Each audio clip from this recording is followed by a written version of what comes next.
একবার একটা শেয়াল বনে বিচরণ করছিল। ও একটা ছোট্ট শাবক দেখতে পেল। ও ভাবলো, আজ একেই আমি খাবার হিসেবে গ্রহণ করব। আশেপাশে দেখলো কেউ দেখছে না, তো কেউ ছিল না, আর সেই শাবকের ওপর আক্রমণ করলো, যা হলো একটা ঘোর অপরাধ। বনের নিয়ম অনুসারে আপনি কখনোই শাবকের উপর আক্রমণ করতে পারেন না। তারপর এই খবরটা যখন রাজা সিংহ জানতে পারলেন, সভার আয়োজন করলেন। কিন্তু সেখানে শেয়াল বলল, আমি তো এরকম কিছু করিনি। কিন্তু যদি আপনি এরকম বলেন, কোনো প্রমাণ দিন, এর কোনো সাক্ষী আছে? তখন রাজা সিংহ পেঁচাকে ডেকে পাঠালেন, যে সেই মুহূর্তে বৃক্ষের শাখার ওপর বসেছিল। সে সব কিছু দেখেছিল। পেঁচা সব সত্যি কথা বলল, আর শেয়ালকে মৃত্যুদণ্ড দেয়া হলো। এবার এই কাহিনী আমি আপনাকে কেন শোনালাম? কারণ মানুষও কখনো কখনো এরকম কর্ম করেন যা শিয়াল করেছে। এটা ভাবেন কেউ দেখছে না, যখন আমি অনুচিত কর্ম করতেই পারি। কিন্তু না, আপনি যাই করুন না কেন, কেউ না কেউ অবশ্যই তা দেখছে। কোনো ব্যক্তি না হলেও কোনো প্রাণী, না হলে কোনো যক্ষ বা দেব বা প্রেত। যদি এনারা কেউ না দেখেন, তাহলে ধরিত্রী মাতা দেখেন, যেখানে দাঁড়িয়ে আপনি সেই কর্ম করছেন, তাই না? তাই একটা কথা সবসময় মনে রাখবেন, কে দেখছেন কে দেখছেন না সেই বিষয়ে ভাবা ছেড়ে দিন। এটা খুব সহজ কথা। আপনি যদি উচিত কর্ম করেন, উচিত ফল পাবেন। যদি অনুচিত কর্ম করেন, তাহলে আপনি অনুচিত ফল অবশ্যই পাবেন। সেই জন্য উচিত পথে চলতে থাকুন, উচিত কর্ম করতে থাকুন, আর আমার সাথে ভালোবেসে বলুন, রাধা রাধা। আমাদের হাতটা দেখুন। এই হাতে 5টা আঙুল আছে, যা ভিন্ন ভিন্ন ধরনের। একরকম কেন নয়? কারণ হলো প্রত্যেকের নিজের নিজের গুরুত্ব আছে, নিজের নিজের মাহাত্ম্য আছে। এরা ভিন্ন, তাই একত্রিত হয়ে মুষ্টিবদ্ধ করা সম্ভব, যার দ্বারা আমরা আত্মরক্ষাও করতে পারি, আবার আক্রমণও করতে পারি। যদি 5টি আঙুল সমান হতো, তাহলে মুষ্টিবদ্ধ হতে পারত না, নিজেদের মধ্যে বিভ্রান্তির সৃষ্টি করত।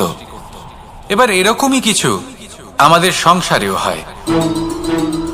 আমাদের দেশ, যেখানে একটি ভূমির ওপর ভিন্ন ভিন্ন ধর্মের মানুষ বাস করেন, ভিন্ন ভিন্ন জাতি, ভিন্ন ধর্ম, ভিন্ন ভাষা। কিন্তু যদি আমরা এটা ভাবি যে কিভাবে এই দেশকে কল্যাণের পথে নিয়ে যাওয়া যায়, কিভাবে এর বিকাশ করা সম্ভব, তাহলে আমাদের একত্রিত হওয়া শিখতে হবে। যেইভাবে 5টা আঙুল একত্রিত হয়, মুষ্টিবদ্ধ হয়, সেইভাবেই আপনার যে ভাষাই হোক, যে ধর্মই হোক, যে জাতি হোক না কেন, ঠিক আছে, আবশ্যক হলো আপনার নিজের কর্মভূমির সাথে, আপনার ধরিত্রীর সাথে যুক্ত থাকা, সাথে থাকা। তবেই দেশের উন্নয়ন সম্ভব। তবেই এই দেশ স্বতন্ত্র থাকবে, সফল হবে, আর এই মন প্রসন্ন হয়ে বলবে, রাধা রাধা। আমি অনেক সংখ্যক মানুষকে দেখেছি, তাদের কাছে অত্যাধিক জ্ঞান আছে, শিল্প আছে, ধন আছে, কীর্তি আছে, কিন্তু তারা এই সব কিছু নিজেদের কাছেই রাখেন, এই সমাজে বিতরণ করেন না। কারণ হলো ভয়। ওনাদের মনে হয় যে যদি আমি এই সব কিছু সমাজে বিতরণ করি, তাহলে সমাজ আমার শিল্প হোক, ধন হোক, জ্ঞান হোক, কীর্তি হোক, সবকিছু চুরি করে নিয়ে যাবে, আর তার বদলে আমি কিছুই পাবো না। এটা কিন্তু সত্য নয়। সত্য হলো এটাই যে যদি আপনি নিজেকে এই সংসারের প্রতি সমর্পিত করেন, তাহলে এই সংসার আপনার প্রতিও সমর্পিত থাকবে। আপনি শুধু ধন, জ্ঞান, কীর্তি, সম্মান পাবেন তাই নয়, বরং এই সমাজ আপনাকে নিজের চোখে হারাবে, মনের মধ্যে স্থান দেবে। তাই এই ভয় ত্যাগ করে দেখুন কিভাবে এই সমাজ আপনাকে প্রেম সমর্পণ করে। আসুন আমার সাথে ভালোবেসে বলুন, রাধা রাধা। সেই কখন থেকে এই পুস্তকটিকে দেখছি, কিন্তু এর থেকে আমি কোনো জ্ঞান লাভ করতেই পারছি না। এবার আপনি বলবেন যে আজ কেমন বিচিত্র কথা বলছি আমি। যদি এই পুস্তক থেকে আমাকে জ্ঞান লাভ করতে হয়, তাহলে শুধুই তাকিয়ে থাকলে হবে না। আমাকে এই পুস্তককে খুলতে হবে, পড়তে হবে, তাকে বুঝতে হবে, তবেই তো জ্ঞান প্রাপ্তি হবে। বড়ই সহজ একটা ব্যাপার, কিন্তু একে যাপন করা অত্যন্ত কঠিন, তাই না? আপনি নিজেকেই দেখে নিন। আপনার কাছে অনেক জ্ঞান রয়েছে। সহজ থেকে সহজতর জ্ঞানের কথা যদি বলি, আপনি এটুকু তো জানেন যে সত্যি কথা বলা ভালো কাজ, দান করা হলো পুণ্যের কাজ।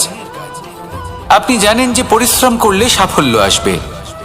এই জ্ঞান তো আমাদের কাছে রয়েছে, এমন অনেক জ্ঞান আমাদের কাছে রয়েছে, কিন্তু আলস্যের কারণে, অবহেলা করে আমরা শুধু এই জ্ঞান প্রয়োগ করতে পারি না, এই জ্ঞান যাপন করতে পারি না, একে আচরণে প্রয়োগ করতে পারি না, সেই জন্য দুঃখী হয়ে যাই।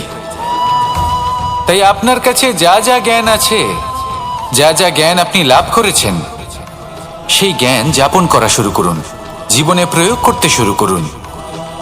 এই মন প্রত্যেকটি মুহূর্তে প্রসন্ন থাকবে, আর লক্ষ্যপ্রাপ্ত করে এই মন বলবে, রাধা রাধা। এই ফল কি তা বলার কোনো প্রয়োজন নেই, এই ফল কতটা সুস্বাদু সেটাও বলার কোনো প্রয়োজন নেই। ধরুন এমন কোনো মানুষ আসলেন যিনি জানেন না এটা কোন ফল, তিনি এটা দেখে ভাববেন এ তো কাঁটার একটা গুচ্ছ মনে হচ্ছে, নিয়ে ফেলে দেবেন। সেখানে দ্বিতীয় কোনো ব্যক্তি যিনি বুঝদার, তিনি দেখবেন, ভাববেন যে প্রকৃতি এর গায়ে এত কাঁটা কেন দিয়েছে, অবশ্যই সুরক্ষার জন্য দিয়েছে, অর্থাৎ ভিতরে অবশ্যই অমূল্য কিছু রয়েছে। সেই ধরনের ব্যক্তি এই ফলের অন্তরে প্রবেশ করেন এবং এই ফলের আনন্দ উপভোগ করেন। এরকমই কিছুটা আমাদের সংসারেও আমরা দেখতে পাই। প্রত্যেকদিন আমরা নতুন নতুন মানুষের সাথে পরিচিত হই। এমন কিছু ব্যক্তি থাকেন যাদের সাথে প্রথম আলাপের পর আমাদের এটা মনে হয় যে এই ব্যক্তিকে দেখে একটু রাগী ব্যক্তি মনে হচ্ছে, বড়ই অহংকারী বোধ হচ্ছে, উদ্ধত মনে হচ্ছে। বেশিরভাগ মানুষ প্রথম আলাপের পরে তাদের সাথে দূরত্ব বজায় রাখবেন, কিন্তু যিনি বুঝদার ব্যক্তি তিনি ভাববেন যে এই ব্যক্তি এমন কেন করছেন। হয়তো সুরক্ষার খাতিরে এই ব্যক্তি নিজেকে এরকম করে তুলেছেন যাতে অন্য কোনো ব্যক্তি এসে ওনার সময় নষ্ট না করেন, ওনার আবেগের সাথে ছলনা না করেন, খেলা না করেন। হয়তো অতীতে এমন কোনো ঘটনা ঘটেছে যার জন্য এই ব্যক্তি কিছুটা এরকম হয়ে গেছেন। এমনই একজন ব্যক্তি সেই ব্যক্তির মনের গভীর পর্যন্ত পৌঁছতে পারেন আর সেখান থেকে শুভ গুণগুলিকে বাইরে বের করে আনতে পারেন। এরকমই ব্যক্তি হয়ে উঠুন, এমন বুঝদার ব্যক্তি হয়ে উঠুন যিনি সামনের ব্যক্তির খারাপ গুণগুলিকে অবহেলা করে হৃদয়ের অন্তঃস্থল থেকে শুভ গুণগুলিকে প্রকাশিত করে এবং সেই ব্যক্তিকে দেখাতে পারে। এমন ব্যক্তি হয়ে উঠুন যিনি নিজের জীবনকেও সফল করে তোলেন এবং অন্যের জীবনকেও। আসুন আমার সাথে ভালোবেসে বলুন, রাধা রাধা। মানুষ যখনই একে অপরের সামনে নিজেদের হৃদয়ের ভাবনা প্রকাশ করে তখন এক অত্যন্ত প্রভাবশালী মাধ্যম তারা ব্যবহার করে, যাকে ভাষা বলা হয়। এবার আমি দেখেছি যে একজন মানুষ অনেকগুলো ভাষাতেই নিপুণ। আমি এটাও দেখেছি যে মানুষ অনেকগুলো ভাষায় কথা বলে, কখনো কখনো অনেক ভাষা মিলিত করে তার প্রয়োগ করে, উচিত প্রকারে তাকে ব্যবহার করে না, না সেটাকে সম্মান করে আর না ভাষাকে শুদ্ধ রাখে। আর এটা হলো অনুচিত। যদি ভাষাকে শুদ্ধ রাখেন তাহলে ভাষা আপনার চরিত্রকে শুদ্ধ রাখবে, তা আপনার একাগ্রতা বাড়িয়ে তুলবে। এই প্রত্যেক ধ্বনিকে অনুভব করে যদি আপনি শব্দের উচ্চারণ করেন, ভাষাকে প্রয়োগ করেন, তাহলে আপনিও আনন্দ পাবেন আর যিনি শুনছেন সেই ব্যক্তির কানেও মধুর শব্দ বাজবে। তাই মনে রাখবেন, যে ব্যক্তি ভাষার পবিত্রতাকে সম্মান করে তাকে সংসারও সম্মান করে। ভাষাকে শুদ্ধ এবং পবিত্র রাখুন, তাহলে ভাষা আপনার চরিত্রকেও শুদ্ধ এবং পবিত্র রাখবে। আর এই মন সুপ্রসন্ন হয়ে বলবে, রাধা রাধা। আমি এইভাবে প্রত্যেক দিন নিজের সাথে কিছুটা সময় অতিবাহিত করি, সুচিন্তা করি, কারণ আমি এটা মনে করি যে আমার প্রতিদ্বন্দ্বী অন্য কেউ নয় বরং আমি নিজেই। আর আমি চেষ্টা করি যে আমি যেন নিজেকে নিজের থেকে বেশি শ্রেষ্ঠ করে তুলতে পারি। তাই প্রতিদিন আমি আকলন করি নিজের কর্মের, যে কাল আমি কি উচিত করেছি, কি অনুচিত করেছি, যে ভুল আমি করেছি তা আজকে কি করে শুধরে নিতে পারি, যে শ্রেষ্ঠ কর্ম আমি কাল করেছি আজও সেই শ্রেষ্ঠ কর্ম আমাকে করতে হবে। শুধু এই প্রক্রিয়াতেই আমি নিজেকে শ্রেষ্ঠ ব্যক্তি, শ্রেষ্ঠ রাজা, একজন শ্রেষ্ঠ পিতা, পুত্র করে তুলি। এইভাবেই আমি একজন শ্রেষ্ঠ মানুষ হয়ে উঠি। আপনিও এই কথা মনে রাখবেন যে আপনার প্রতিস্পর্ধা অন্য কারোর সাথে নয়, বরং নিজের সাথে। তাই নিজের কর্মের আকলন করুন, নিজের মধ্যে যে দোষ আছে তা ত্যাগ করুন, নিজেকে শুধরে ফেলুন। এই মন সবসময় সুপ্রসন্ন থাকবে এবং লক্ষ্য প্রাপ্ত করে বলবে, রাধা রাধা। কি অমূল্য, কি সুন্দর এই রত্ন। এবার ভেবে দেখুন, যদি আমি এই রত্নকে ব্যবহার করি আখরোট ভাঙার জন্য, তাহলে কি হবে? বা ভেবে দেখুন, এই রত্ন নিয়ে আমি যদি বন্ধুদের সাথে খেলা করতে শুরু করে দিই, তাহলে কি হবে? আপনি তো হাসবেন আমার ওপর। আপনি বলবেন, এত অমূল্য একটা রত্ন, এর দ্বারা কত দুঃখ দূর করা সম্ভব। এই মূল্যবান রত্নের আমি অপব্যবহার করছি। একদম ঠিক বলেছেন, আমি মেনে নিচ্ছি। মূল্যবান বস্তুর অপব্যবহার করা অনুচিত।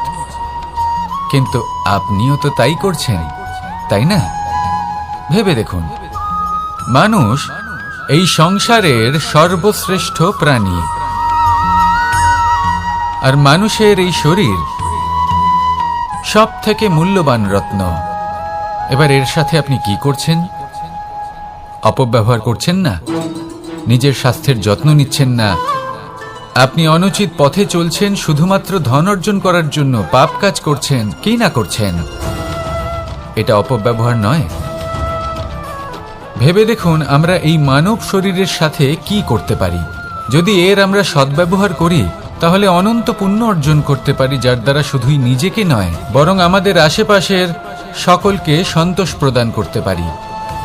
তাই সংকল্প নিন, এটাই যে মানব শরীরের আমি সদ্ব্যবহার করব, পুণ্যের পথে চলব, সকলের মঙ্গলের জন্য, সকলের প্রসন্নতার জন্য।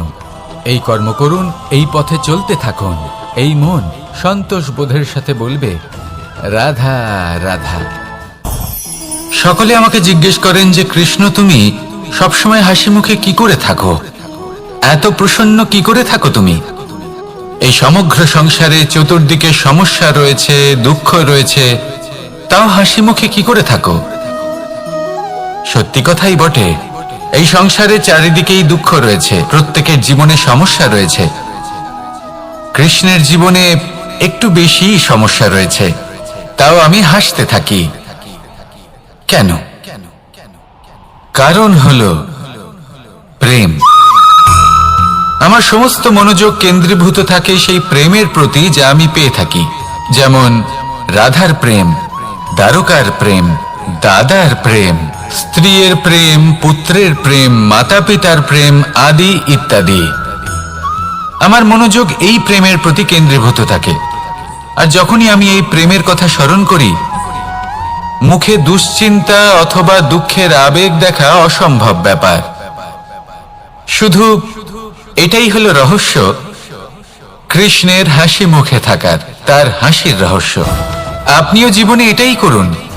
আপনি জীবনে যে ভালোবাসা পেয়েছেন তার প্রতি মনোনিবেশ করুন। ধন্যবাদ জানান সেই প্রেমকে, ধন্যবাদ জানান সেই সকল ছোট ছোট বস্তুকে যা আপনি জীবনে পেয়েছেন। আমি নিশ্চিত রূপে বলতে পারি যে আপনার সমস্ত জীবন বদলে যাবে। সংকল্প করুন যে আপনি এই জীবনে শুধু প্রেম বিতরণ করবেন। এই মন জীবনের প্রত্যেক মুহূর্তে প্রসন্ন থাকবে আর আনন্দ সহকারে বলবে, রাধা রাধা। এই সংসারে আমি একজন কুশল সারথি হিসেবে প্রসিদ্ধ। কিন্তু এমনটা ঠিক কেন? কারণ আমি প্রত্যেকটা মুহূর্তে রথের নিয়ন্ত্রণ নিজের হাতে পূর্ণরূপে রাখি। যেই না রথ পথভ্রষ্ট হয়ে পড়ে, সেই মুহূর্তে তাকে সঠিক পথে নিয়ে আসি। শুধু সেই জন্য সবাই আমাকে কুশল সারথি বলেন। এবার আপনাকেও আপনার জীবনে কুশল সারথি হয়ে উঠতে হবে। অর্থাৎ আপনাকে রথ চালাতে হবে না, শুধু আবেগের উপর নিয়ন্ত্রণ রাখতে হবে। কখনো কখনো জীবনে এমন কাজ আসে যেখানে মন রসবোধ খুঁজে পায় না। তখন মন বারংবার সেই পথ থেকে সরে যায়, সেই পথ থেকে বিচলিত হয়ে মন অন্যদিকে চলে যায়। তখন আপনাকে আপনার মনের ওপর পূর্ণ নিয়ন্ত্রণ রাখতে হবে। তার রাশ নিজের হাতে পূর্ণরূপে ধরে রাখতে হবে।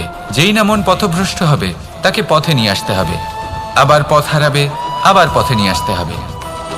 তাই মনে রাখবেন, যদি আপনি নিজের মনকে নিয়ন্ত্রণ করতে পারেন, নিজের জীবনকেও নিয়ন্ত্রণ করতে পারবেন।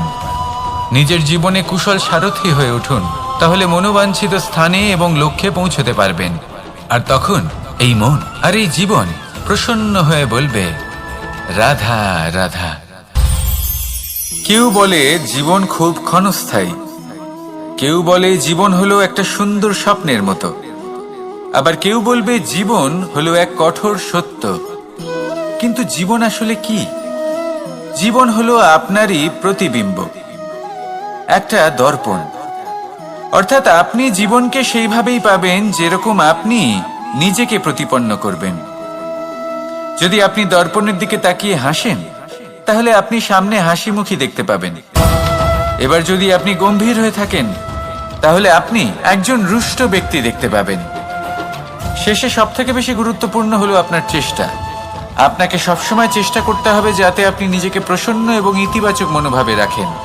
এটা হলো আপনারই উত্তরদায়িত্ব, তাকে পালন করুন। এই মনকে প্রসন্ন রাখুন, এই সংসারকে সুন্দর বলে মনে হবে। আর এই মন প্রসন্ন হয়ে বলবে, রাধা রাধা। এই সংসারে যখনই পাপের ঘোড়া পূর্ণ হয়, তখন ঈশ্বর অবতীর্ণ হন। দেখুন, যে ব্যক্তি পাপের সাথে লড়াই করে সবাই তাকে ঈশ্বর মনে করেন। এখানে বিষয় হলো সাহসের, বিষয় হলো লড়াইয়ের। এই সময় সর্বশ্রেষ্ঠ শিক্ষক, আর সময় তার সাথে খেলা খেলে যে সর্বশ্রেষ্ঠ খেলোয়াড় হয়। সময় তাদেরই পরীক্ষা নেয়। এবার হয় আপনি আগে থেকেই সর্বশ্রেষ্ঠ হন, নয় এই খেলা খেলতে খেলতে সর্বশ্রেষ্ঠ হয়ে ওঠেন। যখনই এই সময় আপনার পরীক্ষা নেবে, তখন কখনোই নিরাশ হয়ে পড়বেন না। নির্ভীক হয়ে সাহসের সাথে সামনের দিকে তাকান এবং এগিয়ে চলুন। পরিস্থিতিগুলির এবং পরীক্ষার সম্মুখীন হন। এই পরীক্ষা ভবিষ্যতে আপনাকে এমন একটা ফল দেবে যে আপনি কৃতজ্ঞ বোধ করবেন যে আজ আপনি এই পরীক্ষার সম্মুখীন হওয়ার সুযোগ পেয়েছেন। আসুন আর আমার সাথে ভালোবেসে বলুন, রাধা রাধা। এই নিম পাতাকে দেখুন, ওর কিন্তু অনেকগুলো গুণ আছে। অনেক অসুখের নিরাময়ের জন্য এই নিম ওষুধ হিসেবে ব্যবহৃত হয়। এটা এই পরিবেশের জন্যও ভালো, আমাদের শরীরের জন্যও ভালো। কিন্তু যখন এটা চেখে দেখবেন, তখন বুঝতে পারবেন এই নিম পাতা খুব তেঁতো। এবার এই যে নিম পাতার স্বাদ তেঁতো, সেটা কি খারাপ ব্যাপার? তেঁতো স্বাদ হওয়া কি খারাপ ব্যাপার? দেখুন, নিম পাতার স্বাদ তেঁতো, তাতে ওর কোনো দোষ নেই। ঠিক সেভাবেই আমের স্বাদ মিষ্টি, তাতে আমের কোনো মাহাত্ম্য নেই। কে নির্ধারণ করে যে কোনটা মিষ্টি আর কোনটা তেঁতো? জিহ্বা। আমাদের জিহ্বা আমাদের বুঝিয়ে দেয় যে কোনটা মিষ্টি আর কোনটা তেঁতো, আর আমাদের এই জিহ্বার মিষ্টি পছন্দ। ঠিক সেভাবেই যদি আপনি নিমের মতো হন, আপনার মধ্যে অনেক ভালো গুণ আছে, আপনি জানেন, আপনি সৎকর্ম করতে চান আর করতেই থাকছেন। কিন্তু এমন কোনো ব্যক্তি আছেন যে আপনাকে ঠিক বুঝে উঠতে পারছেন না। কোনো ব্যক্তি হয়তো আপনাকে ততটা সম্মান করছে না, তাহলে এতে আপনার কোনো দোষ নেই। আপনি নিজের কর্ম করতে থাকুন। যদি সমস্যা বা দোষ কিছুতে থাকে, তাহলে সেই ব্যক্তির পরখ করার ক্ষমতায় আছে। আপনি শুধু নিজেকে বিকাশের পথে নিয়ে যান, সৎকর্ম করুন, আর আমার সাথে ভালোবেসে বলুন, রাধা রাধা। সংসারে সকলের মনে বাসনা থাকে তারা যেন ধন অর্জন করতে পারেন। সবাই তার জন্য চেষ্টাও করেন। একটি অত্যন্ত ছোট শিশুও যখন সে কোনো উপহার পায়, তার থেকে সে অবশিষ্ট ধন সঞ্চয় করতে চেষ্টা করে। কারণ আমরা ভাবি যে সংগ্রহ করলে আমরা ধনী হয়ে উঠতে পারবো, ধনবান হয়ে উঠতে পারবো। এবার এটাই কিন্তু গুণের ক্ষেত্রেও প্রযোজ্য। যদি আপনারা জীবনে গুণবান হতে চান, তবে সংগ্রহ করার কোনো প্রশ্নই নেই। আপনাকে শুধু সম্পত্তি খরচ করতে হবে। আমি ধনের কথা বলছি না, আমি এই সংসারের সব থেকে মূল্যবান সম্পত্তির কথা বলছি, সেটা হলো সময়। গুণবান হওয়ার জন্য আপনাকে শুধু সময় খরচ করতে হবে, অর্থাৎ প্রত্যেক মুহূর্তের সদ্ব্যবহার করতে হবে, আর তাও উচিত প্রকারে। যদি এই কাজ আপনি করতে পারেন, তাহলে আপনা থেকেই গুণবান হয়ে উঠবেন। আর একবার যদি গুণবান হয়ে উঠতে পারেন তাহলে ধনবানও হতে বেশি সময় লাগবে না। সেই জন্য জীবনে গুণ অর্জন করুন, সময়ের সদ্ব্যবহার করুন, আর আমার সাথে ভালোবেসে বলুন রাধা রাধা। সবাই বলেন যদি সংসারে কিছু জয় করতে চাও তাহলে নিজেকেই পথপ্রদর্শক হতে হবে। এই সংসারকে যদি প্রকাশমান করতে চাও তাহলে প্রদীপের মতো তোমাকেও জ্বলতে হবে। এই কথা অত্যন্ত শ্রেষ্ঠ, কিন্তু প্রদীপের মতো জ্বলার পূর্বে কিছু সাবধানতা অবলম্বন করা প্রয়োজনীয়। কিভাবে? ভেবে দেখুন, চারিদিকে অন্ধকার, আমার প্রকাশের প্রয়োজন। সেই ক্ষেত্রে যদি আমি একটি দীপক প্রজ্বলিত করি তাহলে চারদিক প্রকাশমান হবে, আমার ভালো লাগবে। কিন্তু ধরুন মাথার উপর কড়া রোদ আর তার মাঝে আমি একটি প্রদীপ জ্বালাতে শুরু করলাম, তখন কি হবে? আমি নিজেই বুঝতে পারবো যে আমি মূর্খামি করছি। মাটির প্রদীপ, তেল, প্রচেষ্টা, সময়, এই সব কিছু নষ্ট করছি। সেই জন্য মনে রাখবেন, জীবনে পরিশ্রম করা প্রয়োজনীয়, কিন্তু পরিশ্রম কোথায় করতে হবে, কতটা করতে হবে, সেটা মাথায় রাখা আরো প্রয়োজনীয়। আসুন আমার সাথে ভালোবেসে বলুন রাধা রাধা। ক্ষমা একটা অত্যন্ত সুন্দর শব্দ, আমার খুব প্রিয় শব্দ, কিন্তু এই ক্ষমা কখন আর কিভাবে প্রয়োগ করতে হবে সেটা বোঝা প্রয়োজনীয়। এক, যদি আপনি কোনো অন্যায় করেন আর ক্ষমা না চান, ক্ষমা প্রার্থনা না করেন, ক্ষমা চাওয়া থেকে এড়িয়ে যান, তাহলে তাতে আপনারই ক্ষতি হবে। কিভাবে? ক্ষমা না চাইলে মনের মধ্যে অহংকার জাগ্রত হয়, আর অহংকার তো প্রকৃত অর্থে আমাদের ক্ষতিই করে। দুই, কেউ যদি অপরাধ করেন, আপনার থেকে ক্ষমা না চান, তাহলে তাকে ক্ষমা করবেন না। ক্ষমা হলো অত্যন্ত অমূল্য, আর না চাইতেই কাউকে ক্ষমা দান করা এটা উচিত নয়। তিন, যদি কেউ আপনার সাথে অনুচিত কিছু করেন, অপরাধ করেন, আর আপনার থেকে ক্ষমা চান, তাহলে তাকে ক্ষমা করে দিন। তাতে আপনার অন্তরের করুণাবোধ জাগ্রত হবে, প্রেম জাগ্রত হবে, আর তা আপনার জন্য শুভ হবে। চার, যদি আপনি নিজে কোনো অপরাধ করেন তাহলে অবশ্যই ক্ষমা চাইবেন, তাতে আপনারই লাভ হবে। কিভাবে? সামনের ব্যক্তি আপনাকে ক্ষমা করুক বা না করুক, আপনার অন্তরের অহংকার ক্ষীণ হবে, আর এই মন আরো নির্মল হয়ে উঠবে। এই ক্ষমা অত্যন্ত অমূল্য, ভেবেচিন্তে একে ব্যবহার করুন, আর আমার সাথে ভালোবেসে বলুন রাধা রাধা। আমি এখানে একা এই বনে বসে আছি, বাঁশি বাজাচ্ছি। কার জন্য? কে আছেন এখানে? কেউ নেই। আমার প্রজা, আমার রাজ্য, আমার পরিবার আমার থেকে অনেক দূরে আছেন। আমি এখানে একা এই বনে বসে এই আকাশের এই রঙের, গাছের এই সব ফলের, মাটির সুবাসের আনন্দ উপভোগ করছি। কেন?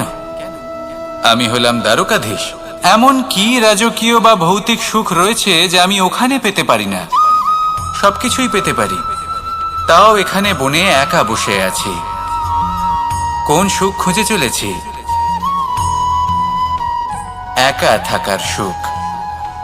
আমরা প্রত্যেক দিন অনেক মানুষের সাথে, চিন্তাধারার সাথে, কর্মের সাথে, পরিস্থিতির সাথে, সুখ দুঃখের দ্বারা বেষ্টিত থাকি। জীবনের এই চক্রে আমরা জড়িয়ে পড়তে থাকি। যতই আমরা এই সমস্যার সমাধান করি, আমরা ততই এতে জড়িয়ে পড়ি। আমরা এতটাই জড়িয়ে পড়ি যে যখন আমরা আয়নায় নিজেদের দেখি তখন আমরা নিজেদের চিনতেই পারি না। এমন মনে হয় যেন আমরা নিজেদের হারিয়ে ফেলেছি। সেই জন্য প্রত্যেক দিন আপনি কিছু সময় নিজের সাথে কাটান একান্তে। এটা অত্যন্ত আবশ্যক। নিজের অস্তিত্বের গভীরে গিয়ে দেখতে শিখুন, নিজেকে বুঝুন। অদ্ভুত শান্তির অনুভূতি হবে। যেমন এই বায়ু, এই বৃক্ষ, এই পুষ্প, এই নিসর্গ, এদের মতো আপনিও কখনো একলা হতে শিখুন। কখনো নিসর্গের একটা অংশ হয়ে দেখুন। এই মন প্রসন্ন হয়ে বলবে রাধা রাধা। বাহ,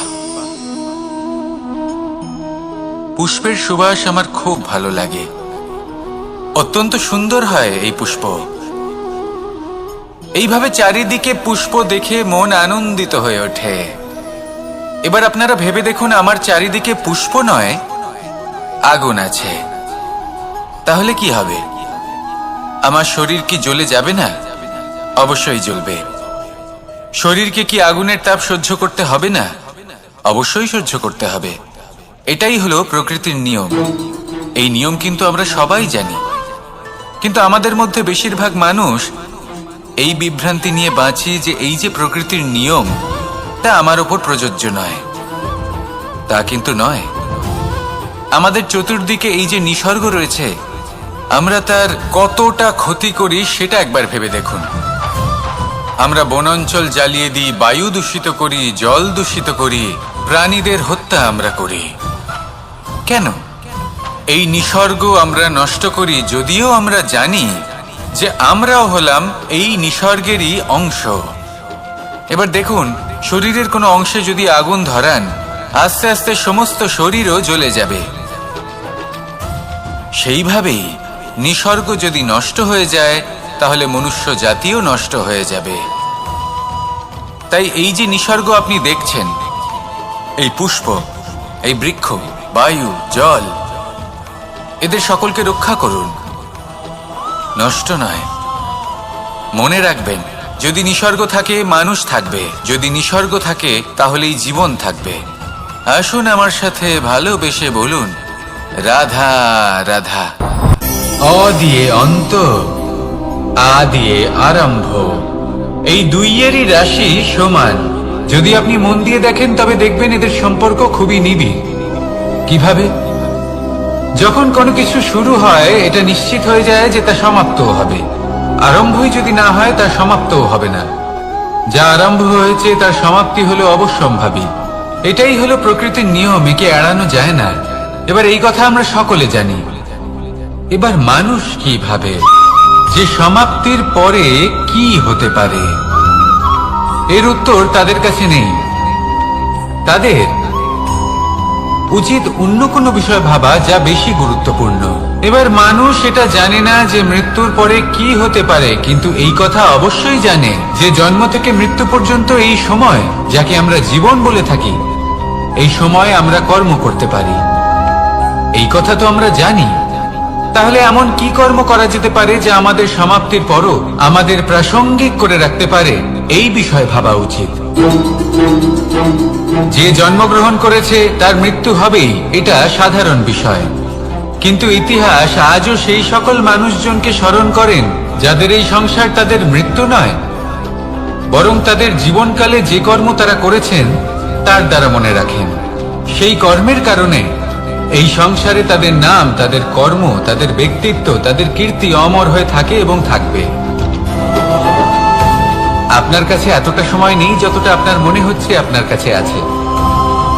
সেই জন্য যত শীঘ্র সম্ভব শ্রেষ্ঠ কর্ম করুন, যতটা পারবেন ততটা অধিক সুকর্ম করুন।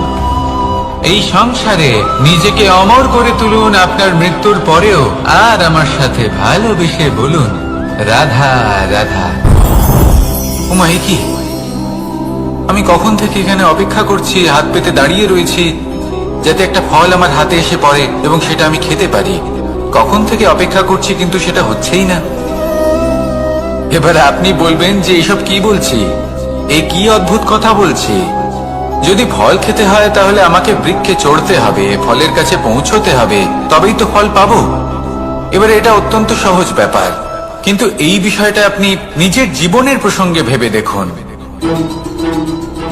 লক্ষ্য কোথায় আছে আপনি জানেন, সেই লক্ষ্যে পৌঁছানোর পথ কি সেটাও আপনি জানেন, সেই পথে চলার ক্ষমতাও আপনার রয়েছে, কিন্তু তাও আপনি নিজের লক্ষ্য লাভ করতে পারছেন না। কেন? কারণ আপনি অপেক্ষা করছেন যে লক্ষ্য আপনার সামনে চলে আসবে, কিন্তু তা হয় না। লক্ষ্য সে যাই হোক না কেন, ধন হোক, প্রেম হোক, কোনো সম্মান হোক বা মোক্ষ হোক, যদি আপনি তার দিকে অগ্রসর না হন তাহলে ফল প্রাপ্তি অসম্ভব ব্যাপার, তা কোনোদিনই হবে না। সেই জন্য আপনার চোখের সামনে আপনি যদি নিজের লক্ষ্যকে দেখতে পান তাহলে উঠুন এবং সেই দিকে অগ্রসর হতে শুরু করুন। নিজের অন্তরের সকল অশুভ গুণ দূর করুন, অলসতা ত্যাগ করুন, অজ্ঞানতা ত্যাগ করে দিন এবং চলতে থাকুন। অবশ্যই মনোবাঞ্ছিত ফল লাভ করতে পারবেন। মনে রাখবেন, চলতে থাকলে তবেই লক্ষ্য প্রাপ্তি হবে। অপেক্ষার দ্বারা শুধুমাত্র মৃত্যু লাভ হবে। আসুন আমার সাথে ভালোবেসে বলুন, রাধা রাধা। পাখি কখন জন্ম নেয়, কখন উড়তে শেখে, কখন বাসা বানাতে শেখে, কখন নিজের মৃত্যু লাভ করে, এসব আমাদের মধ্যে কেউ জানি না। কিন্তু পাখি একটা কথা খুব ভালো করে জানে, যে এই সংসারে ও যা কিছুই করুক না কেন, এই সংসারে ওকে নিয়ে কিচ্ছু যায় আসে না। এবার আমরা কি করি? কোনো কাজ করার আগে আমরা এটা ভাবি যে এই সংসার যদি আমাকে দেখে ফেলে তাহলে কে জানে এই সংসার কি ভাববে, আমার প্রতিচ্ছবি কেমন তৈরি হবে কে জানে, কে জানে কি হবে আদি ইত্যাদি। এই সব ভাবনায় আমরা মগ্ন হয়ে যাই। কিছুটা এমন ভাবে মগ্ন হই যে বর্তমানের কর্মের এই জীবনের যাত্রাপথে সেই সময়ের আনন্দ উপভোগ করতে ভুলে যাই। এবার দেখুন একটা পাখি কি করে, ওর কর্ম হলো গান গেয়ে চলা। ওই পাখি গেয়ে চলে, কেউ ওর গান শুনুক বা না শুনুক, কেউ আদৌ শুনছে কিনা সেই বিষয়টা নিয়ে সেই পাখির কিছুই যায় আসে না। সেই পাখি নিজের কর্ম করতে থাকে। হয়তো সেই জন্যই আপনি কখনো কোনো পাখিকে কাঁদতে দেখবেন না। এরকমই আপনাকে নিজেকে গড়ে তুলতে হবে। প্রথমে নিজেকে জিজ্ঞেস করুন, এই যে কর্ম আমি করতে চলেছি সেটা কি উচিত? যদি আপনার মনে হয় সেটা উচিত, তাহলে সেটা প্রমাণ করুন। এটা ভাববেন না যে এই সংসার কি ভাববে। আসুন আর আমার সাথে ভালোবেসে বলুন, রাধা। বনের মধ্যে যদি আপনি কোনো বিষাক্ত সাপ দেখেন তাহলে কি করবেন? আপনি তখনই তার থেকে দূরে পালাতে চেষ্টা করবেন। আর এটা কেন করবেন? নিজের রক্ষার্থে। এই কথা আমি নয় মেনে নিলাম, কিন্তু নিজের জীবনে এটা করেন না কেন? আপনি যেখানেই যান, যে স্থানেই যান না কেন, প্রত্যেক সময় প্রত্যেক মুহূর্তে এমন বিষাক্ত সাপ আপনি অবশ্যই খুঁজে পাবেন। আর সেই সাপ নয় যাদের আপনি বনে খুঁজে পাবেন, এরা হলো সেই সাপ যা আপনাকে পাপ করতে বাধ্য করবে। আপনার অন্তরের বাসনা, ক্রোধ, অহংকার, লোভ, ঈর্ষা এদের বৃদ্ধি ঘটাবে। দেখুন, বনের এই সাপ আপনাকে একবার ছেড়ে দিতেও পারে, ছোবল নাও মারতে পারে, কিন্তু এই যে পাপরূপী সাপ আছে তা অবশ্যই ছোবল মারবে। কর্ম যদি করেন তাহলে অবশ্যই ফল পাবেন। সেই জন্য যখনই কোথাও যাবেন, যদি এমন কাউকে দেখেন, যদি এমন কিছু দেখেন যে আপনাকে পাপ করতে বাধ্য করছে, তাহলে সেই মুহূর্তে সেখান থেকে পালিয়ে যান। যেমন বনের সাপ দেখে আপনি পালাতে থাকেন। সৎকর্মের রক্ষা অত্যন্ত আবশ্যক। আসুন আর আমার সাথে ভালোবেসে বলুন, রাধা রাধা। যদি কোনো সিংহ বানরের মতো গাছে চড়তে চেষ্টা করে তাহলে কি হবে? একটা মাছ যদি মাটিতে হাঁটতে চেষ্টা করে তাহলে কি হবে? তারা বিফলই হবে। কিন্তু এরকম কেন হয়? তার কারণ হলো প্রকৃতির রচনা কিছুটা এরকম। এখানে প্রত্যেকটি ব্যক্তিকে, প্রত্যেকটি প্রাণীকে আলাদা আলাদা গুণের অধিকারী করা হয়েছে এবং সকলকে একটা সীমাও প্রদান করা হয়েছে। এবার এই যে বৃক্ষ, পশু, পাখি, এদের মধ্যে সেই ক্ষমতাই নেই যে এরা নিজেদের যাচাই করতে পারবে, নিজেদের সীমাগুলো বুঝতে পারবে, নিজেদের সদ্গুণগুলো চিনতে পারবে। এরা সেটা করতে পারবে না। কিন্তু মানুষ তো আলাদা। মানুষের কাছে সেই বিশেষ শক্তি আছে যে তারা পূর্ণরূপে নিজেদের যাচাই করতে পারবে, নিজেকে পূর্ণরূপে বুঝতে পারবে, নিজের দোষ, নিজের অপগুণ, নিজের সদ্গুণ, নিজেদের সীমাগুলো তারা বুঝতে পারবে। আর এটা অত্যন্ত গুরুত্বপূর্ণ। কথায় আছে যে যদি সাফল্য লাভ করতে হয় তাহলে নিজেকে যাচাই করে নিতে হবে। তাই নিজেকে যাচাই করুন, নিজের সাথে পরিচিত হয়ে যান এবং জীবনে কর্ম করতে থাকুন। সাফল্যের শিখরে অবশ্যই পৌঁছে যাবেন। আর ওখানে যদি যান তাহলে এই মন প্রসন্ন হয়ে অবশ্যই বলবে, রাধা রাধা। অন্ধকারাচ্ছন্ন রাত্রি যদি এসে থাকে তাহলে আলোকিত প্রকাশ নিয়ে সূর্যও অবশ্যই আসে। রোগ যদি এসে থাকে তাহলে তার ওষুধও অবশ্যই আসে। সমস্যা যদি আসে তাহলে সেই সমস্যার সমাধানও নিজে থেকেই আমাদের কাছে চলেই আসে। এই সংসার, এই জীবনের শুধুমাত্র একটাই নিয়ম আছে, আর তা হলো এটাই, এই সংসার হলো একটা চক্রের মতো। এতে শাশ্বত বলে কিছু নেই, নিত্য বলে কিছু নেই। আর যা কিছুই রয়েছে সব বদলাতে চলেছে।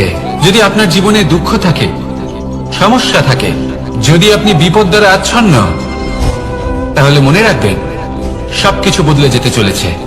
দুঃখের সময় কাঁদবেন না, মনকে আরো দুঃখী করে তুলবেন না, কারণ এখানে যা কিছুই এসেছে তা যাওয়ার জন্যই এসেছে। তাহলে এত চিন্তা কিসের? আনন্দ সহকারে জীবন যাপন করুন আর আমার সাথে ভালোবেসে বলুন রাধা রাধা। রাত্রিবেলায় যখন আলোকিত জোনাকিদের দেখেন তখন মন প্রসন্ন হয়ে ওঠে। এদের দেখতে খুবই সুন্দর লাগে। আর এমন ঠিক কেন হয়? প্রথম হলো এটাই যে রাতের বেলায় চতুর্দিক অন্ধকারাচ্ছন্ন থাকে। এমত অবস্থায় যদি আমরা কোথাও একটু প্রকাশ দেখি, তাহলে সেটাই আশার কিরণের ন্যায় মনে হয়। সেই প্রকাশই আমাদের মন প্রসন্ন করে তোলে। আর সেই জন্য যে সকল মানুষ রাতের বেলায় কোনো জোনাকি দেখতে পান তারা প্রসন্ন হয়ে যান। এবার কখনো কখনো জীবনে আমাদের মনে হয় যে চতুর্দিকে শুধুমাত্র অন্ধকারই হয়ে আছে। প্রত্যেকেরই তা কখনো মনে হয়। আর তখনই আমাদের নিরাশ হলে চলবে না, আমাদের দুঃখী হলে চলবে না। সেই সময় আমাদের খুঁজতে হবে নিজেদের আশেপাশে, চতুর্দিকে আর কোথাও না কোথাও আমরা প্রকাশ অবশ্যই দেখতে পাবো। আশার একটা কিরণ অবশ্যই দেখতে পাবো।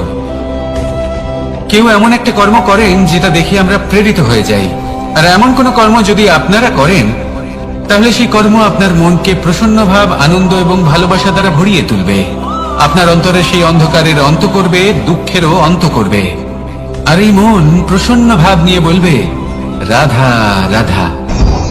মনুষ্য জীবনের সব থেকে বেশি গুরুত্বপূর্ণ বিষয় হল মনের একাগ্রতা।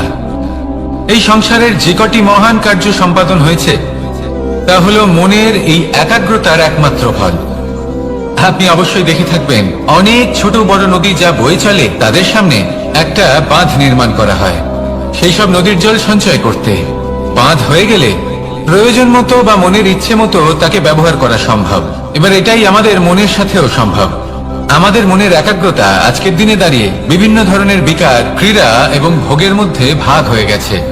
একে একত্রিত করতে হবে, একটা বাঁধ নির্মাণ করতে হবে, কর্মের বাঁধ।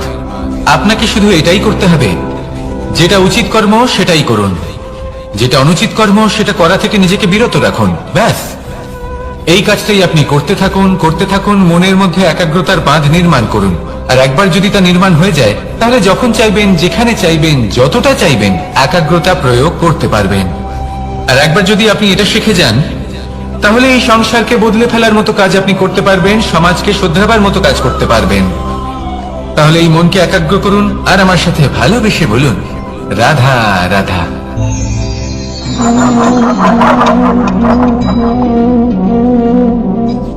কোন ব্যক্তিকে নিশ্চয়ই দেখেছেন যিনি নিজে কাঠ কাটার এই কাজে নিপুণ এবং অভিজ্ঞ। এবার আপনারা দেখবেন যে তার মনোযোগ সমস্ত কাঠের ওপর থাকে না, তার মনোযোগ থাকে শুধুমাত্র একটা কাঠের ছোট্ট একটি অংশের উপর, যেখান থেকে তার টুকরো করা হচ্ছে। কিন্তু সেটা উনি কেন করেন? যদি এটা উনি না করেন, তাহলে সেই কাঠ সঠিক পদ্ধতি এবং তাড়াতাড়ি কাটা যাবে না। জীবনেও তাই হয়ে থাকে। আপনি হয়তো কোনো লক্ষ্য স্থির করেছেন বা পথ নির্বাচন করেছেন বা কাজ স্থির করেছেন যেটা আপনি করেই ছাড়বেন। তাহলে নিজের সম্পূর্ণ মনোযোগ শুধুমাত্র তার উপর কেন্দ্রীভূত করুন। যদি আপনার মন এদিক ওদিক তাকাতে থাকে, অস্থির হয়ে পড়ে, বিচলিত হয়ে পড়ে, যদি তা হয়ে থাকে, তাহলে আপনি অবশ্যই অসফল হবেন। তাই কর্মঠ থাকুন, নিরন্তর কর্ম করতে থাকুন এবং পূর্ণ মনোযোগ দিয়ে নিজের কাজ করুন। নিজের পথে অগ্রসর হন বা নিজের লক্ষ্য প্রাপ্ত করতে চেষ্টা করুন। তারপর দেখুন কি হয়, কিভাবে উচিত পথে এবং তীব্র গতিতে আপনার লক্ষ্য আপনার কাছেই পৌঁছে যায়। আর আপনার এই মন প্রসন্ন হয়ে বলে রাধা রাধা। কখনো কোনো নদীকে দেখেছেন? একই আকার, একই স্থান, শুধু প্রবাহিত হতে থাকে। এর মধ্যে কখনো কোনো অপদ্রব্য ফেলে দেখুন, দেখবেন সেটা বেশিক্ষণ সেখানে থাকে না। সেটা নদীর সাথে বইতে থাকে আর বয়ে যেতে যেতে সাগরে সমাহিত হয়ে যায়, আর শেষ পর্যন্ত সাগর সেটাকে তটে ফেলে দেয়। কিছুটা এমন হওয়া উচিত আমাদের বিচারধারাও।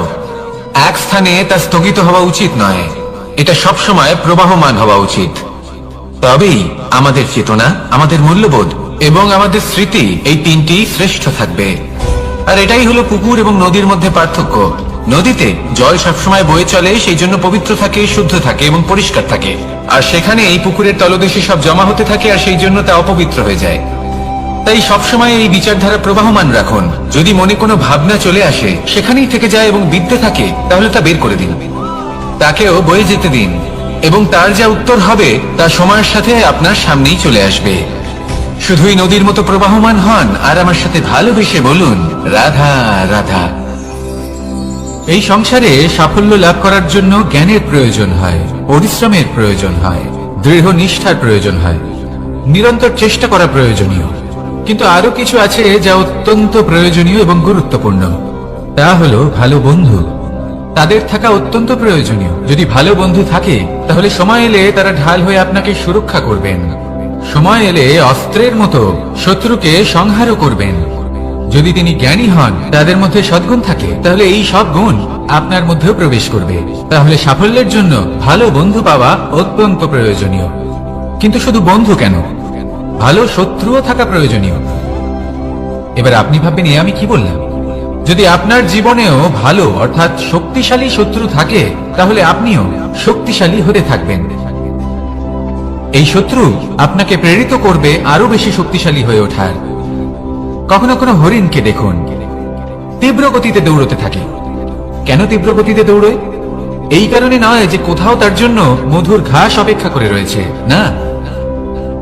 সে এই কারণে তীব্র গতিতে দৌড়ে কারণ সেটা না করলে তার পেছনে একটি সিংহ আছে যে ওকে নিজের ভোজন করে ফেলবে। তাই জীবনে বিপদ, সংকট, এই সবকিছুও হলো অত্যন্ত গুরুত্বপূর্ণ। তার সম্মুখীন হতে শিখুন আর আমার সাথে ভালোবেসে বলুন, রাধা রাধা। আমরা সবাই ফল খাই, কিন্তু আমাদের সেই ফলই প্রিয় হয় যে পরিপক্ক হয়ে ওঠে, যেটা নম্র হয়, আর যে ফল অনেক বেশি মিষ্টি আর সুস্বাদু হয়ে থাকে, যাদের রঙে বাহার দেখা যায়।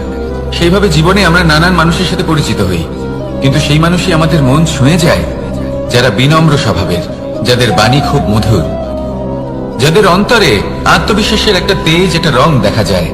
এবার এমন ব্যক্তি আমরা কি করে হব?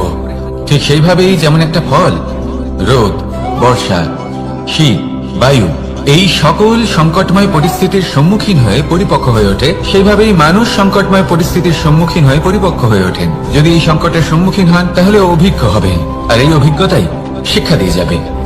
এই অভিজ্ঞতা আমাদের শিখিয়ে দেয় যে আমাদের বিনম্র থাকতে হবে। অহংকার করে কোনো লাভ নেই।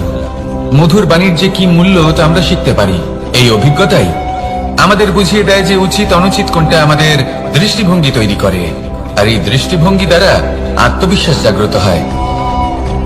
সেই জন্য জীবনে কখনো বিপদ থেকে দূরে পালাবেন না, সেগুলোর সম্মুখীন হন, অভিজ্ঞতা লাভ করুন, তার থেকে শিক্ষা লাভ করুন, এইভাবেই পরিপক্ক হবেন।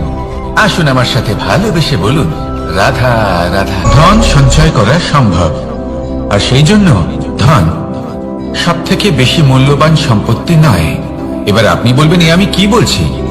এই ধন খুব মূল্যবান, আমরা সকলে অর্জন করতে ব্যস্ত। সেটা এই কারণে, কারণ আপনারা জানেন না এই সংসারের সব থেকে বেশি মূল্যবান সম্পত্তি কি। এ হলো সেই সম্পত্তি যা কখনো সঞ্চয় করা সম্ভব নয়।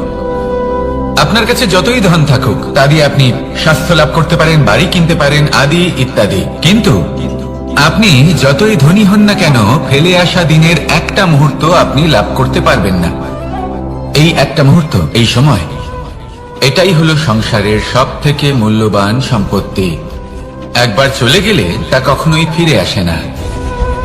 আর এই মুহূর্ত যতই চলে যাক না কেন, আমরা স্মৃতির মাধ্যমে সেগুলি যাপন করতে পারি, তার আনন্দ উপভোগ করতে পারি, আর যার সাথে আমরা সময় অতিবাহিত করেছি তার স্মৃতিতে আমরা চিরকাল জীবিত থাকতে পারি। সেই জন্য সময় সব থেকে মূল্যবান সম্পত্তি, তাকে এইভাবে নষ্ট করবেন না। প্রত্যেকটা মুহূর্ত উপভোগ করুন, আনন্দ করুন, আর ভালোবেসে বলুন, রাধা রাধা। কনক, কি সুন্দর একটা শব্দ। এর অনেকগুলো রূপ রয়েছে, অনেকগুলো অর্থও রয়েছে। প্রথম অর্থ হলো স্বর্ণ, অর্থাৎ সম্পত্তি। দ্বিতীয় অর্থ ধুতুরা, অর্থাৎ গাছের ছোট একটা বীজ, যা কিনা অত্যন্ত শক্তিশালী হয়। যদি বেশি মাত্রায় এর প্রয়োগ করা হয় তাহলে এটা বিষময় হয়ে উঠতে পারে। এই হলো সেই ধুতুরা যার প্রয়োগ মহাদেবের পুজোতে করা হয়। এবার প্রশ্ন হলো এটাই যে এই স্বর্ণ এবং এই ধুতুরার মধ্যে মিল কি রয়েছে? মিল হলো এটাই যে এই দুটোই মানুষকে মত্ত করে তোলে।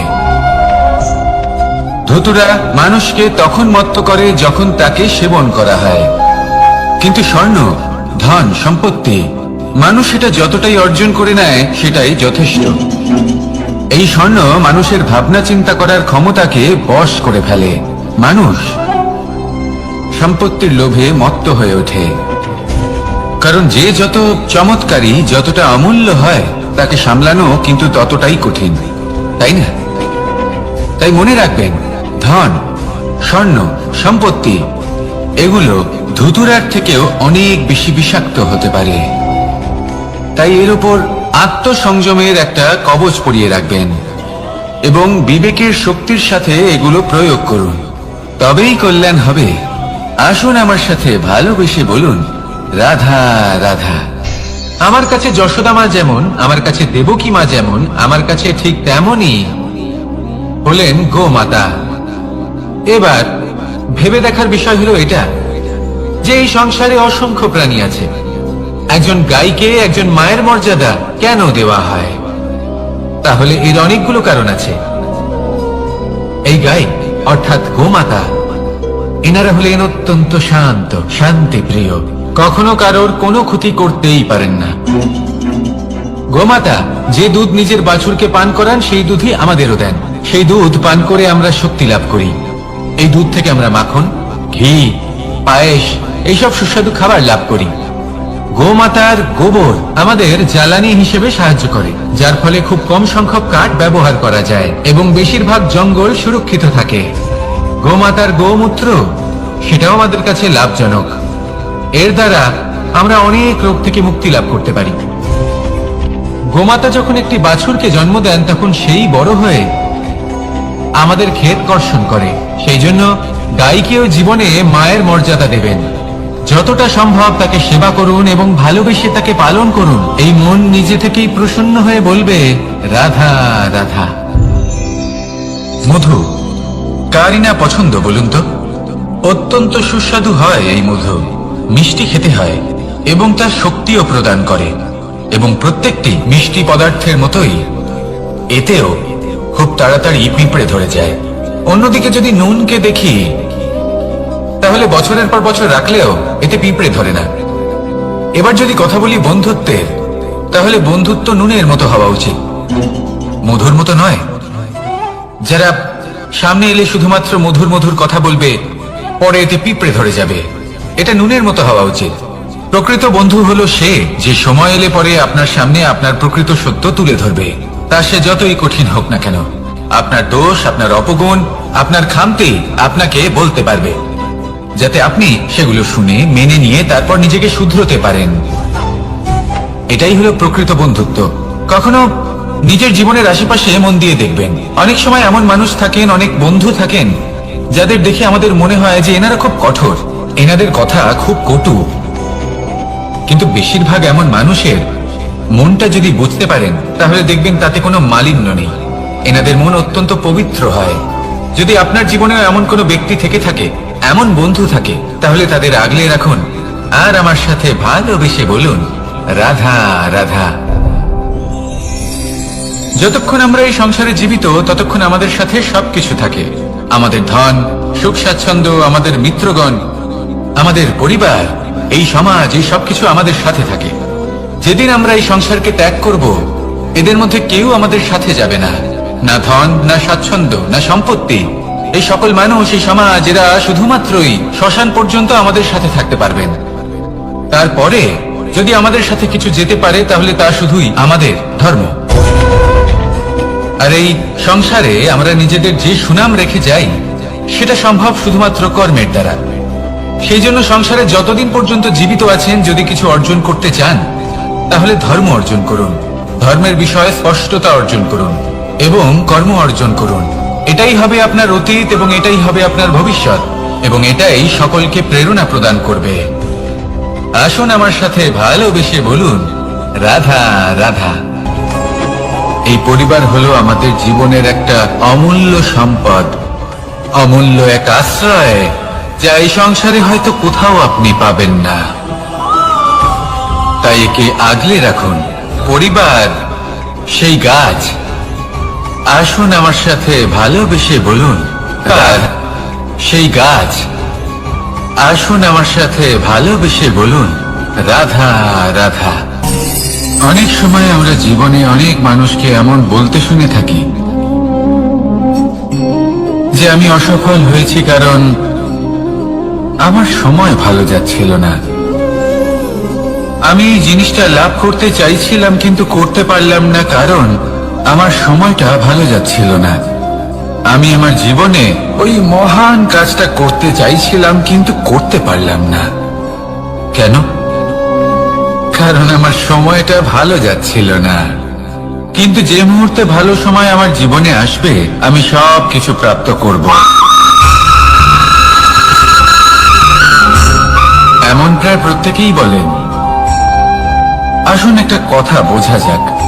একজন মালিকে দেখুন, সে প্রত্যেক দিন গাছের সেবা করে, তাকে জল দেয়, তার যত্ন আত্তি করে। কেন? প্রত্যেক দিন সেই গাছ ফল দেয় না।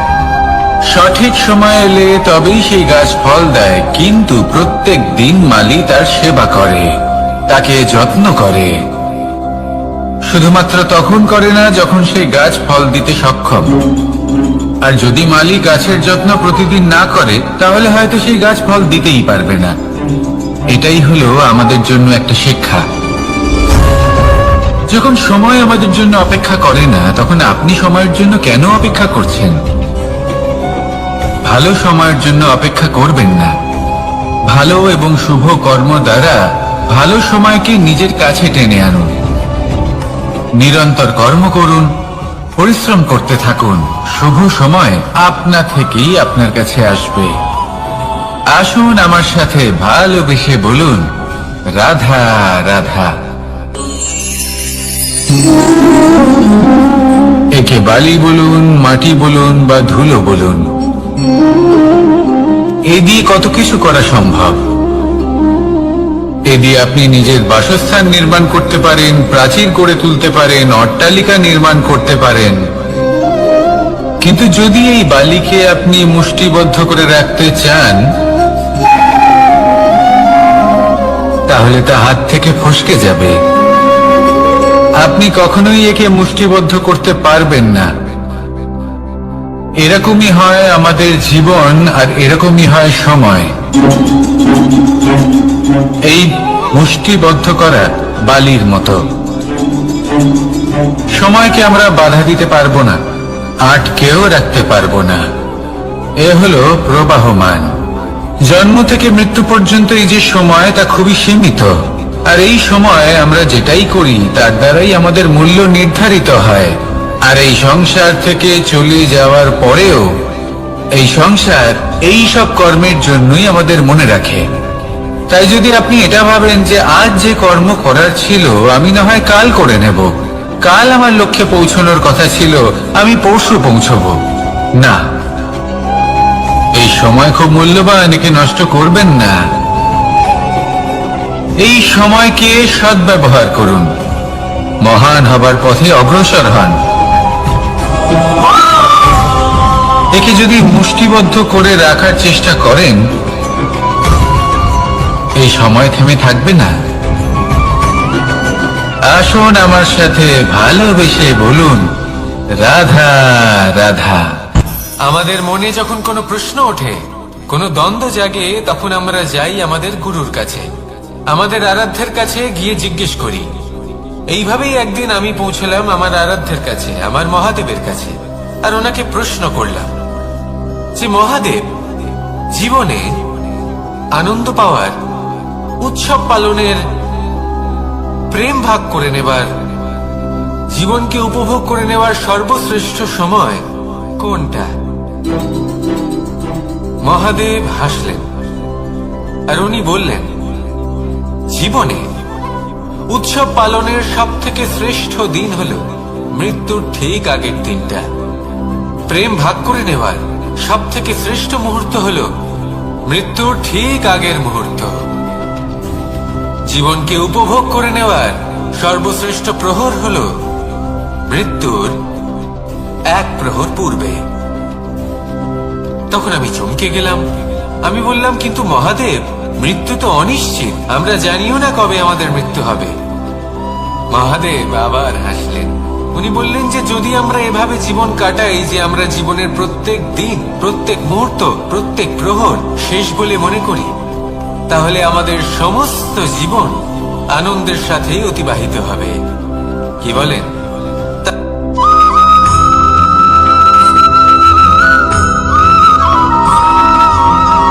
এই সংসারে কোনো বস্তু হোক বা ব্যক্তি হোক, তার একার গুরুত্ব কিন্তু খুব বেশি নয়। একটা উদাহরণ হিসেবে বৃষ্টির ফোঁটাকে ভেবে দেখুন। যদি একটি বৃষ্টির ফোঁটা হয় তাহলে তার খুব বেশি গুরুত্ব থাকে না, কিন্তু যখন সহস্র বৃষ্টির ফোঁটা মেঘের মধ্যে দিয়ে ঝরে পড়ে, তখন সেটা বর্ষার রূপ ধারণ করে। সেই বর্ষা যা এই প্রকৃতিকে শান্ত করে। সেইভাবে পাথরের ছোট টুকরো, তার খুব বেশি গুরুত্ব থাকে না, কিন্তু যখন অসংখ্য পাথরের টুকরো একত্রিত হয় তখন তা পর্বতের আকার ধারণ করে। সেইভাবেই কিছু মানুষ যখন একত্রিত হন তখন তৈরি হয় পরিবার, কিছু পরিবার যখন একত্রিত হয় তখন তৈরি হয় সমাজ, যখন অনেক সংখ্যক সমাজ একত্রিত হয় তখন তৈরি হয় রাজ্য। এবার এই রাজ্যের সব থেকে গুরুত্বপূর্ণ ব্যক্তি হতে পারেন রাজা, কিন্তু তাও সেই রাজা একা কিছু করতে পারেন না। যুদ্ধ লড়ার সময় তারও নিজের সৈন্যদলকে প্রয়োজন পড়ে। কিন্তু এই সংসারে এমন একজন ব্যক্তি আছেন যিনি একাই সব কাজ করতে থাকেন, এবং সেই ব্যক্তি হলেন মা। আমাদের জীবনে একজন পিতার ভূমিকা কিন্তু নিঃসন্দেহে অমূল্য, কিন্তু আমাদের সকলের জীবনে যে ভূমিকা একজন মায়ের তা অন্য কারোর থাকে না। একজন মা একাই সন্তানকে বড় করতে পারেন, সংস্কারী করে তুলতে পারেন, তার জন্য পরিশ্রম করেন। আর এত কিছু কাজ করার পরেও তার কাজের জন্য তিনি প্রশংসা অবশ্য পান না। উল্টে যদি সেই সন্তান অনুচিত পথে চালিত হয়, অনুচিত কর্ম করে, তখন সেই মাকেই অপবাদের পাত্র হয়ে উঠতে হয়। আমাদের জীবনে মায়ের যোগদান কতটা সেটা বুঝুন। আপনাকে বড় করে তোলার জন্য উনি কতটা পরিশ্রম করেছেন সেটা বুঝুন। আজ থেকে, এখন থেকে, এই মুহূর্ত থেকে মাকে সম্মান করতে শিখুন। যখন সময় পাবেন, যখন সুযোগ হবে, তখন তার প্রশংসা করুন, ওনারও ভালো লাগবে। আর মায়ের এই মমতার জন্য, তার এই ভূমিকার জন্য আসুন সবাই মিলে আমরা তাকে প্রণাম করি, আর সকলে মিলে ভালোবেসে বলি রাধা রাধা।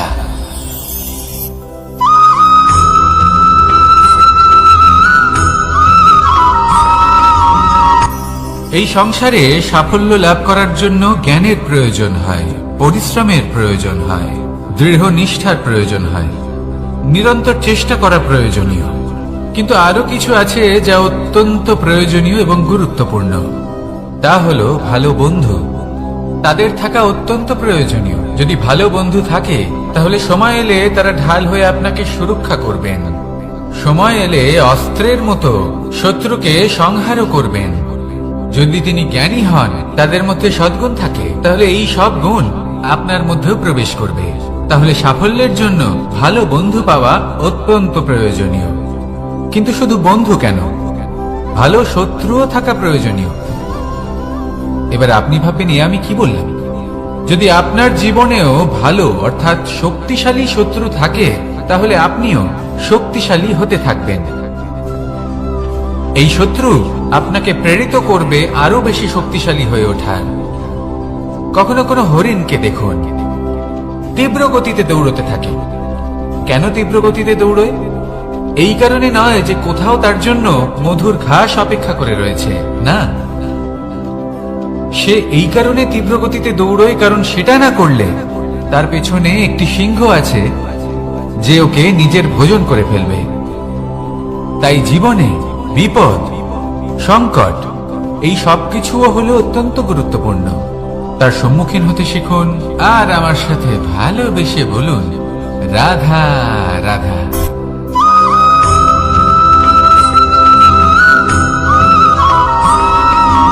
কথায় আছে, প্রত্যেক পুত্র তার পিতার প্রতিচ্ছবি হয়।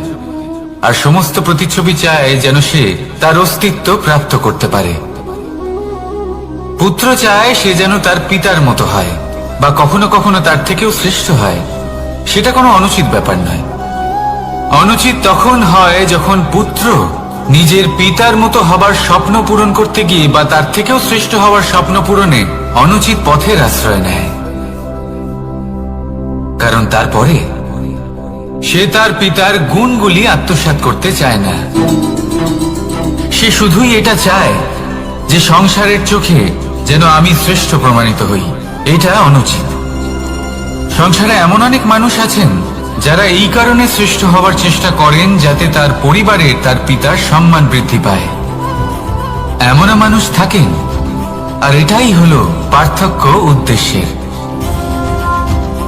মনে রাখবেন, যদি আপনার উদ্দেশ্য শুভ হয় তাহলে পথও শুভ হবে, যদি আপনার উদ্দেশ্য অশুভ হয় তাহলে পথও অশুভ হবে। তাহলে নিজের পিতার মতো হবার চেষ্টা অবশ্যই করুন, তার থেকেও শ্রেষ্ঠ হওয়ার চেষ্টা অবশ্যই করুন, কিন্তু মনে রাখবেন আপনার সংকল্প আর আপনার উদ্দেশ্য এই দুই শুভ হওয়া উচিত। তাহলে আসুন আর আমার সাথে ভালোবেসে বলুন, রাধা রাধা।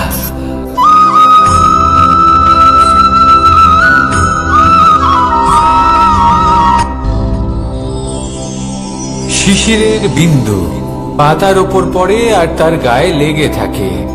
পাতা তাকে শুষে নিতে পারে না, আর শেষ পর্যন্ত সে ঝরে পড়ে যায়। অন্যদিকে রয়েছে মেঘ এবং চাতক। এদের মধ্যে অনেক দূরত্ব থাকে। মেঘ থাকে আকাশে আর চাতক থাকে ধরিত্রীতে। কিন্তু যখন এই মেঘ থেকে বৃষ্টি ঝরে পড়ে, এই চাতক কিন্তু সেই জলই পান করে, নয়তো সে তৃষ্ণার্ত থেকে যায়। এবার অন্যদিকে দেখলাম শিশির বিন্দু আর পাতার এই সম্পর্ক। এরা খুব কাছাকাছি থাকে, ঘনিষ্ঠও থাকে। অন্যদিকে রয়েছে মেঘ এবং চাতকের সম্পর্ক, যাদের মধ্যে অনেক দূরত্ব থাকা সত্ত্বেও তারা খুব ঘনিষ্ঠ, তাই না? এই সারমর্ম খুব সরল। এই নৈকট্য, এই দূরত্ব, তা আপনার সম্পর্কে প্রভাব কিছুতেই ফেলতে পারে না। এই নৈকট্য, এই দূরত্ব, এইসব হলো শুধুমাত্র মনের ব্যাপার।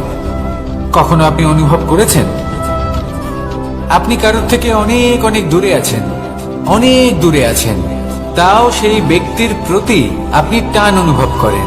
সেখানে আপনি কারোর সাথে প্রত্যেক দিন অতিবাহিত করেন, সমস্ত জীবন অতিবাহিত করেন, সব থেকে বেশি সময় তার সাথে অতিবাহিত করেন, তাও তার প্রতি সেই টান অনুভব করেন না। এই সংকেত হলো মনের দূরত্বের। তাহলে মনের এই দূরত্ব দূর করুন আর আমার সাথে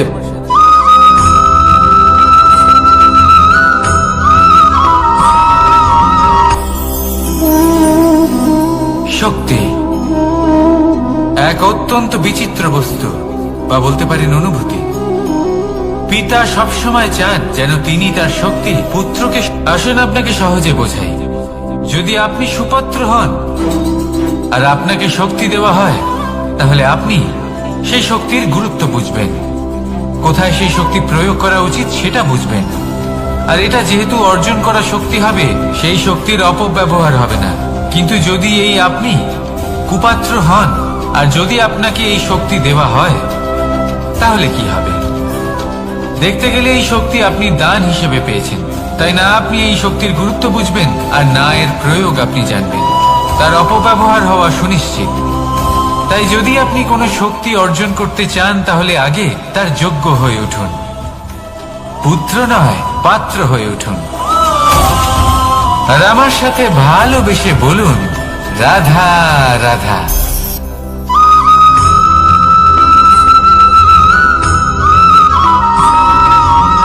ভালোই, শুধু ওনাদের কঠোর ব্যবহার দেখলে আমরা একটু ভয় পেয়ে যাই। এবার ওনাদের এই কঠোর ব্যবহার আমাদের ভালো না লাগলেও অত্যন্ত আবশ্যক, কারণ মাতার থেকে আমরা যে শক্তি লাভ করি তা যেন নিয়ন্ত্রণ হারিয়ে বিধ্বংসী না হয়ে ওঠে।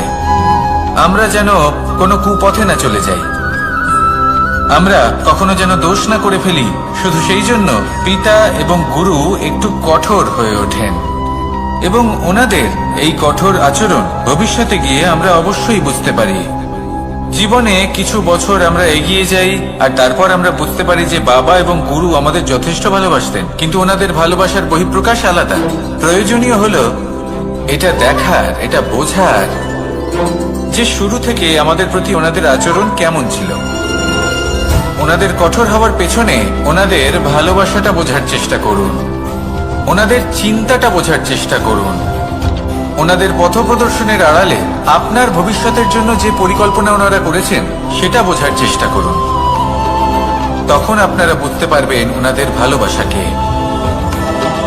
আপনার মনের মধ্যে আপনা থেকেই ওনাদের প্রতি সম্মান জেগে উঠবে। নিজের পিতা এবং নিজের গুরু এই দুজনের প্রতি কৃতজ্ঞতা প্রকাশ করুন আর আমার সাথে ভালোবেসে বলুন, রাধা রাধা।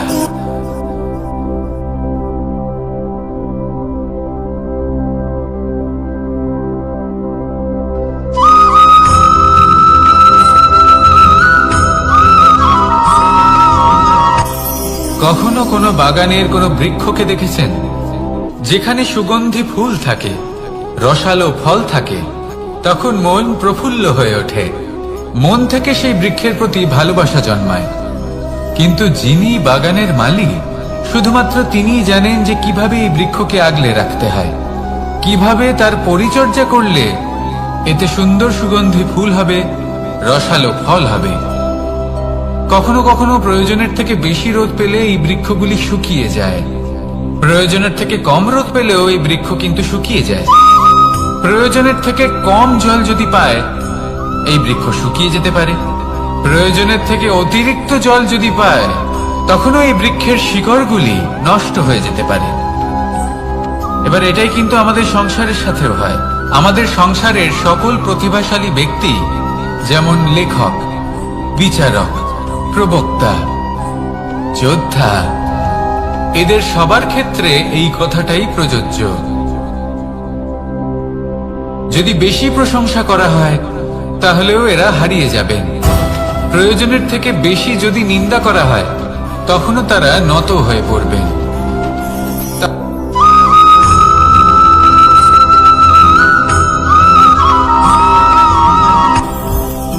জীবনে কিছু শেখা অত্যন্ত গুরুত্বপূর্ণ। এবার কি কি শিখতে হবে সেই সব শেখানোর জন্য অনেক শিক্ষক রয়েছেন, কিন্তু কি শিখবেন না আর কি করবেন না এটা আমাদের নিজের অভিজ্ঞতা দিয়ে শিখতে হয়।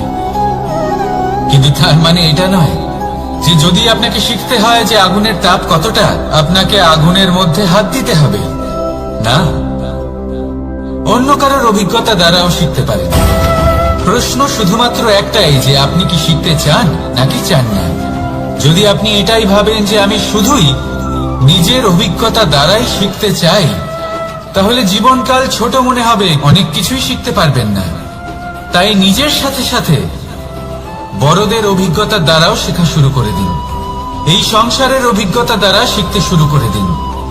আর এটা নিশ্চিত রূপে শেখা আবশ্যক যে কখন কি করবেন না, কোথায় থামতে হবে আর কোথায় থামবেন না। তাহলে আসুন আর আমার সাথে ভালোবেসে বলুন, রাধা রাধা।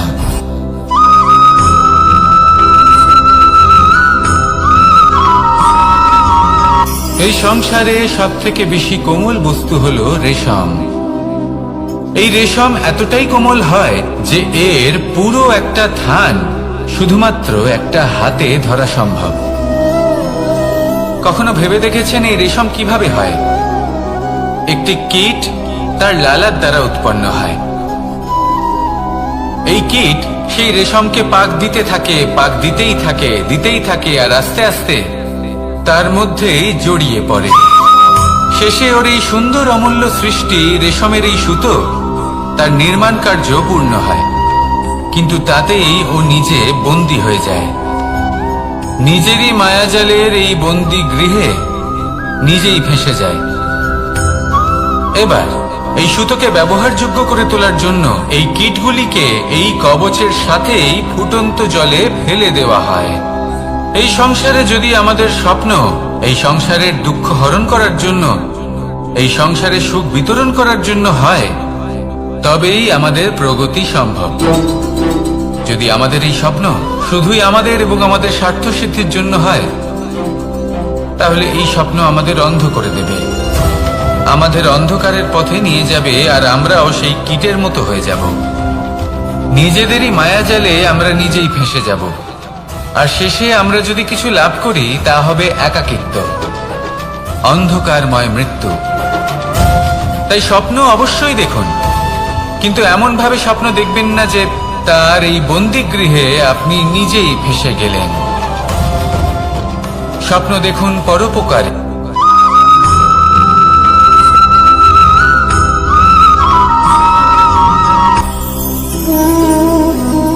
শক্তি এক অত্যন্ত বিচিত্র বস্তু, বা বলতে পারেন অনুভূতি।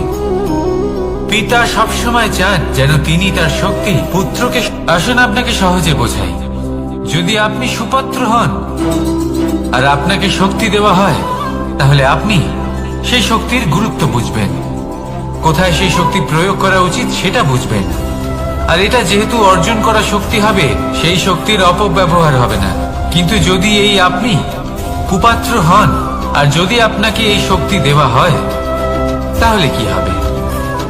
দেখতে গেলে এই শক্তি আপনি দান হিসেবে পেয়েছেন, তাই না আপনি এই শক্তির গুরুত্ব বুঝবেন, আর না এর প্রয়োগ আপনি জানবেন।